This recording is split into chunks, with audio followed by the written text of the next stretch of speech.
All right, I'm going to do a review today of this app that I call MONDLY. I was trying to look online to find on their YouTube channel how they pronounce it, and they refuse to pronounce it. It's like they don't. I'm not even convinced that anybody in the company knows how to pronounce the name of the app, but I'm going to call it MONDLY. And I've been using it for over a year. I used the free version for a while, and then 5 months ago, I bought lifetime access. They had a July 4th special, I think, on Dealify. And I looked just now to see the price on Dealify. It's like $89 for lifetime access, which isn't a bad price. So, yeah, I'm going to go over what I love about the app, what I do not like about the app, things that annoy me that could be fixed. So maybe they'll improve it if they see this review. Who knows? And yeah, but overall, like the key question with any purchase is, would you buy it again? And I think for me, yes, I would absolutely buy it again. It is probably my favorite app for learning languages along with Duolingo right now. I use both of them a lot in different ways. And I'll explain how I use it, why, what works and what doesn't work, and how you may want to use it and whether it interests you at all. So let's take a look. So if you want to try the app, there is a free version that will let you use a daily lesson, and the daily lesson is very short. It's something you can complete in probably about 2 minutes, and you're not going to learn or master a language in 2 minutes a day. So it's more a way of testing the method and seeing if you like the method, and if it's if you want to learn the language more fully, then you can try something else. But I think it's a good way to at least see what it's like. So in terms of the languages that are on offer, you get the usual suspects of the big names like Spanish, French, German, Italian, Japanese, things like that. They have those.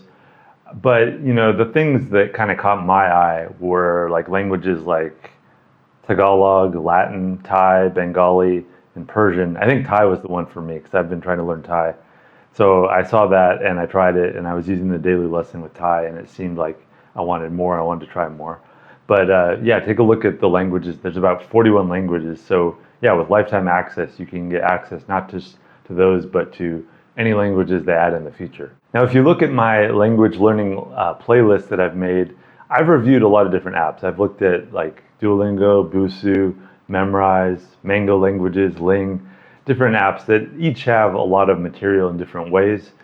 But I think with those languages I mentioned, like Farsi or Persian, whatever you want to call it, or Latin. For example, Duolingo has a Latin course, but it's very short. There's not a lot of material. And I just saw on this Monly that they have a lot more material in a lot of different ways. Actually, initially, I didn't think there was a lot of material, but then I kind of looked at it and explored it and saw how it works. And I realized, yes, there is a lot of material that can keep you busy with any language that you're working on. One of the first things that I noticed and liked about Monly is that there's a very low frustration factor. Some apps have just a method that really you can hit a block or a wall very quickly, or if you try and work on it a lot, if you try and do like an hour of study on the app, you will get burnt out, and that is not what I was looking for, because I always look for the method that will allow me to work on it a lot, and hopefully it will be even fun or addictive to that I want to keep going and not stop. So when I found that when I used Monly, I did not hit that frustration factor because as I mentioned, there's a lot of material, but there's a lot of different ways that you can use the material so that you can kind of adjust the difficulty level so that it's, if you are getting frustrated, you can jump to a much easier way of using the app. And I'll show you in this review how you can do that. พวกเราขอให้เกิดปาฏิหาริย์ Another thing that I quickly noticed is that the app does not teach writing systems, and it employs writing systems. If you're studying Japanese or Persian or Greek or Russian, it will use that writing system. And there's an option to flip it back and forth between the writing system and more of a Romanized version, but it will not actually explain the writing system. So if you're looking for that kind of instruction, you're going to have to go elsewhere, either YouTube videos or a book, or Duolingo has a lot of writing instruction, but unfortunately Monly does not. So if you're starting from ground zero, you can't really, well, you can just dive in if you use the Romanized version, but I don't recommend that. I think my experience with languages is that you want to get to the real writing system and not use a crutch like Romanized characters. این پدر من است. سلام. Now, most of the material, the method is basically dragging words to make sentences or to fill in the blanks. And there's not too much typing, but there is some typing, and it seems to depend on the difficulty level that you suggest or that you set the app for. So there's basically 3 different levels of difficulty, and the more advanced, the more it seems to make you type. And sometimes I think that's good, but sometimes I don't want to type, and I don't want to have to use a different keyboard to find the characters. I just want to drag and drop things. So I kind of wish there was an option, even with the advanced, to lock it into just drag and drop and not have to deal with typing. Μπορείτε να πλύνετε αυτό το πουκάμισο? With the audio, supposedly they use voice actors, and to me it sounds pretty good. Like, it sounds more authentic than the voices I hear on some apps, and I think that's good. I think you want to hear the authentic sounds and not just rely on, voice software that creates it and may supposedly get the accent and the pronunciation right, but you don't exactly know. Sometimes I think I hear issues with some of that software, but at least with this, it sounds very authentic to me. Μπορείτε να σιδερώσετε αυτό το φόρεμα? Let's take a look at the material that they offer. They have basically a back catalog of the daily lessons that I said are very short, and it goes back to 2015. So there's, I don't know how many years, like 8 years. What is that? That's like over 2,000 lessons. So there's a lot of material, and a lot of it tends to be pretty at the easier end of things. It doesn't tend to get into more like future or past tenses of verbs, for example, but it does have a lot of material. So if you're looking for a lot of practice, and the good thing about those daily lessons is that they're great for when you get frustrated, because some of the material on the tree, they have like a tree that you can go through, which is kind of similar to other apps where you're kind of working through a path. And some of that material can be vary in difficulty a lot. And sometimes it gets a little too difficult and frustrating. So it's good to have those daily lessons that you can always go back to, because they are very short, and you can just, it feels much easier to go into those than some of the other material. Now, with the material in the main body of the course, there's a good amount, but it didn't seem like that much. Like, it seems, if you look at compared to some other apps, it doesn't seem like a very large amount of material. For example, with the Thai material, I worked through it on intermediate level in about a little over a month, I think. I just really did a lot, and I really wanted to intensely master the material. So I just put my back into it and did like an hour of it every day at least. And when I got to the end of it, though, I realized, I thought, okay, am I done with the course? Is that all it has to offer? But then I realized you can change the setting to advanced. It will kind of reset your progress. Not reset it, it will just let you at the advanced level. And it seems like there's actually more material. Like, there seem to be keep adding words.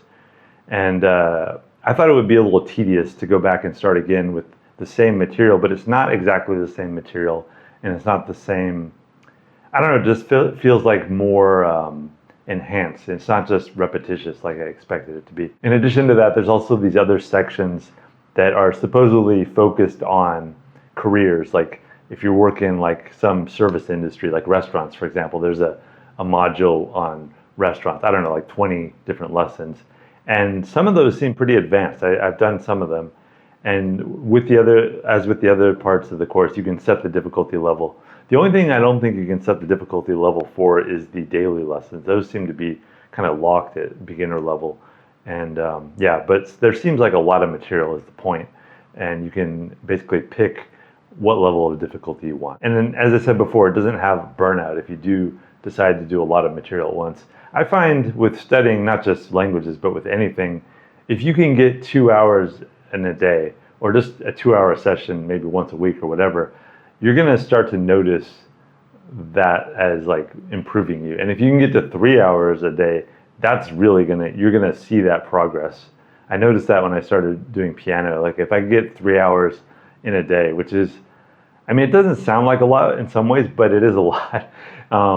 If you can get to that level, 3 hours or more of anything, you're going to really notice every day some big progress. Whereas if you do like a 5-minute lesson a day, you're not going to notice the progress. It's going to be so slow that you're barely even going to notice it over weeks. I'm noticing as I use it for Thai that the amount of reading practice, it really improved my reading, because Thai reading the alphabet I found it very frustrating and difficult, and the practice that it offers, like to allow you to read and listen, is really helpful. I think that's what it needs, because my goal is always to get to the level where I can read either on Wikipedia, different language versions, or books in the language I'm trying to read in. And if I can't do that, like with Thai, then I feel a little like I'm locked into using an app or using a book or something, and I can't kind of freely roam into whatever I actually want to learn. So being able to get a lot of reading practice, which is what this app offers, is very helpful. And it's, like I said, not always going to be like the level of difficulty of a book, but it is reading practice, and I notice the improvement. They also offer statistics, which I don't see in many apps, which is, I think it's good. It's helpful. It lets you see where you're at. The only thing about the statistics that I noticed is that, at least when I started using on different versions, the phone version, the desktop version, the iPad version, that the statistics weren't always in sync. And even sometimes my progress didn't seem in sync. So I think I noticed there are glitches, there are problems with the app sometimes. It's not perfect by any means, but I think, I guess my recommendation for that would be to figure out which version you like of the three, however you're gonna study. I tend to use my tablet more, but whatever you're gonna do, just stick with that one, because otherwise it seems like it might mess up your progress, which is a little annoying. In addition to the hours that you've logged on the app studying your language, it also shows the number of words you've used, and this is kind of a tricky concept, because some languages will conjugate verbs. For example, like in English we say like run, runs, running. Are those different words, or are they the same word? Because a language like Japanese doesn't conjugate for different nouns the way that we do. So do we have the same number of words? It's just a kind of a slippery concept, but at least it lets you see some level of progress, and when you do learn new material, at least that's there. So I think that is kind of good. It's kind of helpful.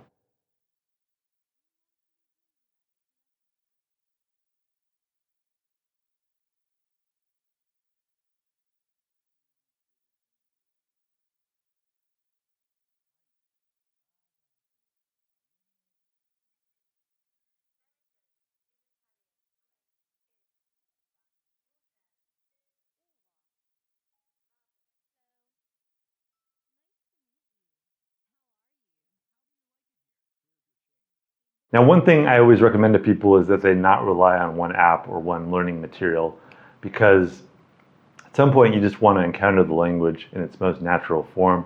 So use different material, use audio, use video, and don't rely on one source, because if you do that, like with this app, if this is all you're using and you're not even speaking the language to real people or anything, then you can kind of encounter this illusion of fluency, because you think, oh, I'm doing great on the app, all the material, I know it, I've almost mastered this language. And then you actually pick up a book or watch a video, and you're overcome by how difficult it is.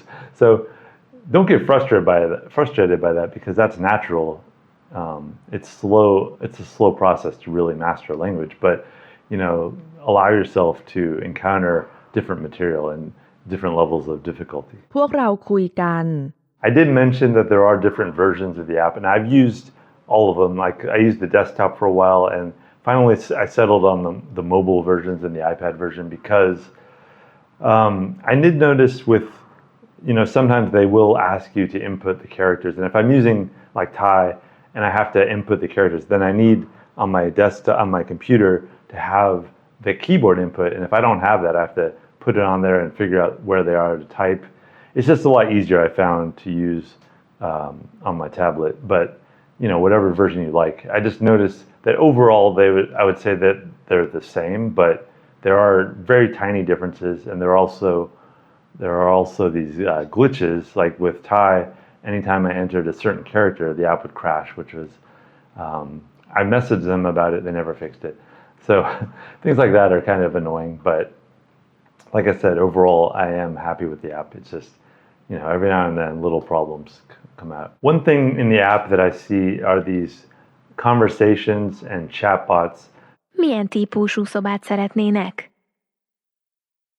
Egy szoba WC-vel. Szükségem van egy kétágyas szobára. The conversations are kind of helpful. They tend to be more advanced, I find, than where you're at in your progress on the tree. So it's kind of like jumping ahead, which is sometimes good because it will just kind of expose you to new material right away. And then the chatbot, I did not find helpful at all. I find it kind of, just kind of like, oh, we're using AI in conversation, but you're not. It's not that helpful. And I find it also a little bad that they put it so early in the tree that you're making your progress through. It's like right away you're using this chatbot, and I think it's one of the worst features of the app. With this progress going forward on this pathway, you can go actually anywhere. You can jump to the end, and it doesn't offer any kind of way to test your ability level to see where you're at and say recommend like, oh, start here. It just lets you kind of navigate how you want, and that's kind of good because if you are advanced level, then you can just jump to advanced level. But I think overall, if you are a beginner, it's best to just start at the beginning and work your way through. It's kind of weird how they structure the map. It's not like a straight plan. It's like, whoa, weaving back. And I got a little confused by it and did a few of them out of order because it's just, why can't you just make this a little more clear? Now, one thing that I really liked about the app is this option to pick what language you want to be learning from. So if I'm studying Latin, I can study Latin from English. It'll say like, translate this in English, and it'll have the Latin. But I could pick another language. I could pick, I wouldn't probably want to do the Spanish or Italian because Latin is basically the ancestor of those languages. But, let's say I wanted to study Latin in German, I could do that. And I do that all the time. Basically, I don't use English if I can avoid it. So I'm studying like Thai, and what else am I studying right now? Croatian on there. Like I'll study them from Italian because my Italian is good enough, and I find that it really internalizes the language. But you wouldn't want to do that from a language unless you have at least probably B1 level of competence, because otherwise you're just going to be looking too much of the language that it kind of assumes that you're competent at. So that'd be a little more a little more difficult than it needs to be. But if you do have a good level of competence and you want to just kind of get more internalization and practice, I think it's a great way to do that. And it basically offers that in a lot of languages. I mentioned Duolingo, the other app that I use a lot. And the thing I like about Duolingo is it seems to kind of follow your progress and figure out where you're at and give you the material that just basically matches your difficulty level. And I think they aim for like 79% of it being good, and then the rest of it you kind of getting those answers wrong, so you have to study that material. Whereas with this app, I don't get that at all. I feel like it's basically the same pathway for everyone, and not just for everyone, but for every language. So whether you're studying Croatian or Bengali or whatever, it's going to be the same material like all the way through. And when I started using the app, I didn't realize that, and then I've started like different languages at the same point at the same time, and it was kind of giving me the same material in different languages, so I kind of knew what it was already supposed to be, which was a little not what I wanted. So my advice, if you are using the app for studying more than one language, is to stagger it and start one language and get like 5 modules ahead at least, and then start your other language so that they won't be in sync. So those are the main things I wanted to touch on with this app. Overall, I would say the key points are it's very good if you are beginning a language and you just want to get a lot of practice, especially with reading and listening. It avoids a lot of that frustration that you get sometimes with studying a language or studying anything. It offers a wide variety of material at different difficulty levels. It's probably not the best choice if you're looking for more intermediate or advanced level studying, or if you're already at that level with your language. But like I said, it does give you that option of studying a language from another language. And if you do want to kind of just get a lot of practice with a language you're already kind of good at, but you don't really want to study it anymore, I think it's a great option for that. I noticed right away when I started using it for like Spanish and Italian that it just really makes it intuitive so that you don't even think about that. You're just focused on the information, and you're practicing your language that you're already good at while you're learning this other language. And I really like that process. If If you have any other questions, let me know in the comments, and make sure you're subscribed. I do a lot of videos about language learning, and I have a playlist for languages, and I already have my next few language videos planned. I'm going to look at Duolingo Plus to kind of help you see if it's worth paying money to use Duolingo. Hope to see you there.